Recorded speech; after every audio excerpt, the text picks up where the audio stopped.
मेरे प्यारे साथियों व सभी भक्तों को प्यार भरा राधे राधे। सर्वप्रथम श्री गणेश भगवान को नमन करते हुए तथा अपने श्री गुरुदेव महाराज के चरणों में प्रणाम करते हुए उनसे यही आशीर्वाद मांगेंगे कि हमारी भगवान श्री कृष्ण के चरणों में भक्ति बढ़े और हमें उनकी कृपा प्राप्त हो। इसी प्रार्थना के साथ मेरे प्यारे भक्तों, आज हम अपनी वीडियो को प्रारंभ करेंगे, जिसमें आज हम श्रीमद् गीता के दूसरे अध्याय गीता का सार के श्लोकों का वर्णन करेंगे। श्री कृष्ण ने अर्जुन से कहा, हे कुंती पुत्र, सुख तथा दुख का क्षणिक उदय तथा कालक्रम में उनका अंतर्धान होना सर्दी तथा गर्मी की ऋतुओं के आने जाने के समान हैं। हे भरतवंशी, वे इंद्रिय बोध से उत्पन्न होते हैं और मनुष्य को चाहिए कि अविचल भाव से उनको सहन करना सीखे। कर्तव्य निर्वाह करते हुए मनुष्य को सुख तथा दुख के क्षणिक आने जाने को सहन करने का अभ्यास करना चाहिए। वैदिक आदेशानुसार मनुष्य को माघ अर्थात जनवरी फरवरी के महीने में भी प्रातःकाल स्नान करना होता है। उस समय अत्यधिक ठंड पड़ती है, किंतु जो धार्मिक नियमों का पालन करने वाला है वह स्नान करने में तनिक भी नहीं झिझकता। इसी प्रकार एक गृहिणी भीषण से भीषण गर्मी की ऋतु में भी अर्थात मई जून के महीने में भोजन पकाने में हिचकिचाती नहीं है। जलवायु संबंधी असुविधाएं होते हुए भी मनुष्य को अपना कर्तव्य निभाना होता है।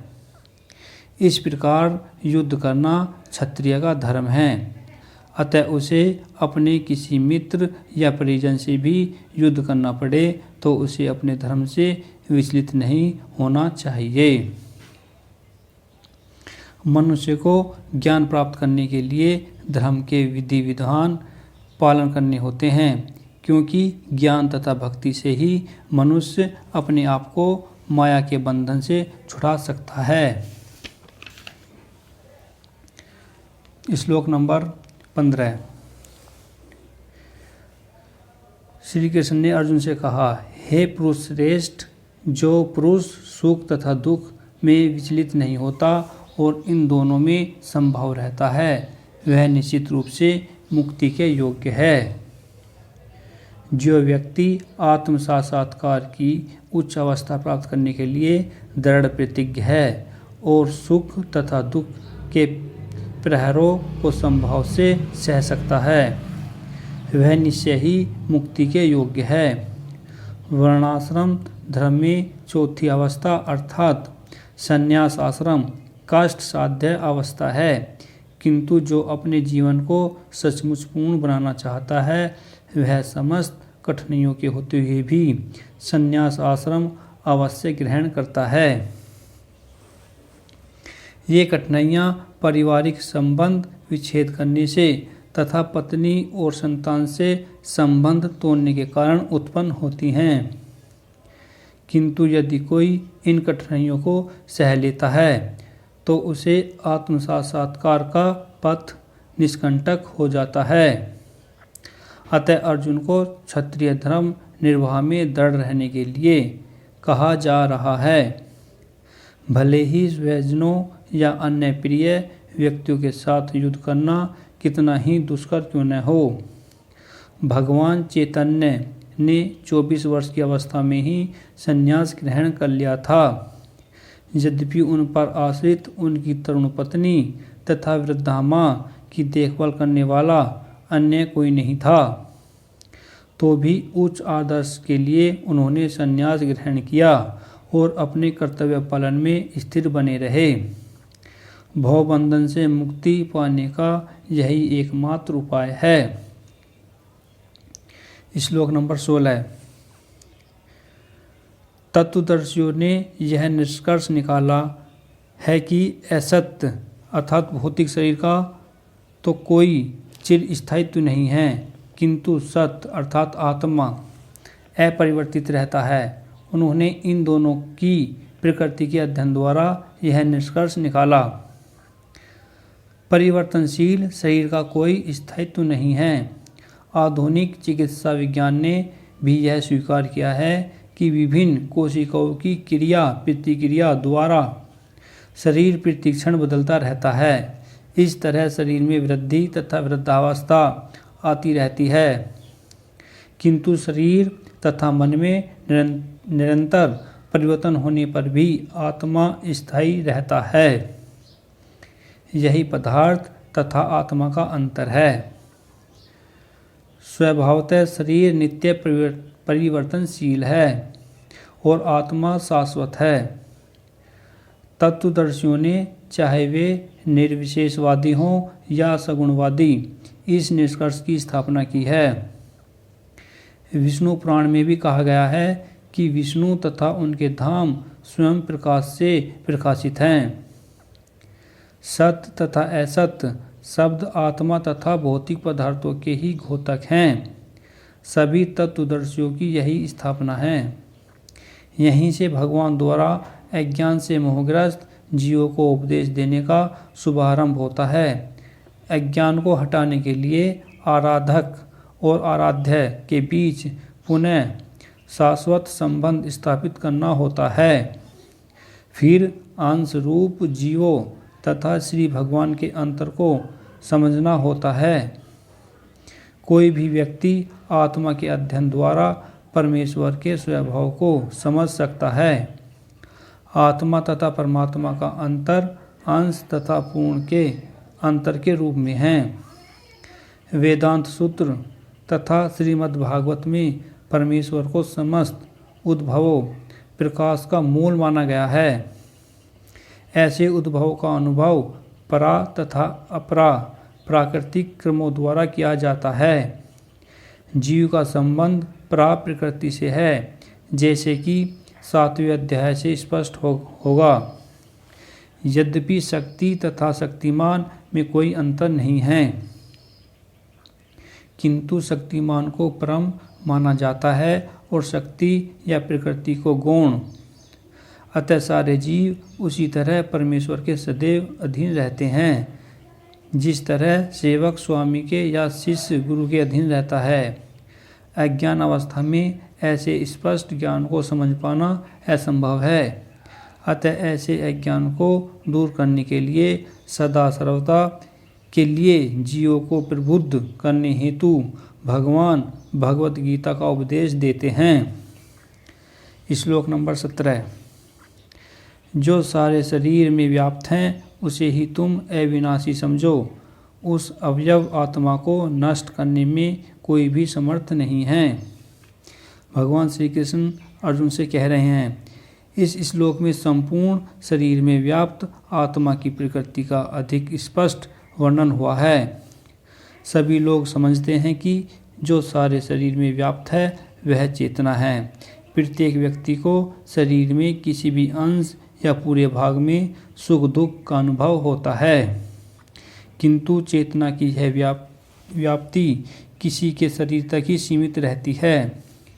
एक शरीर के सुख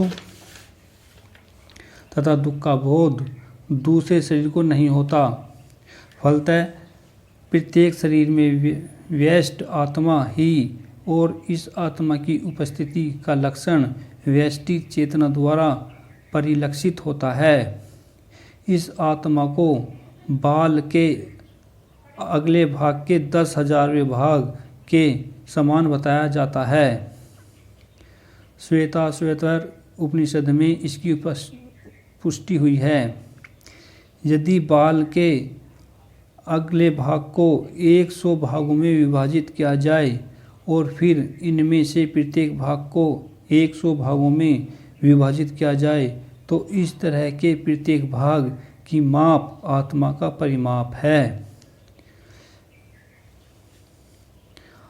आत्मा के परमाणु के अनंत कण हैं जो माप में बाल के अगले भाग के 10,000वें भाग के बराबर है।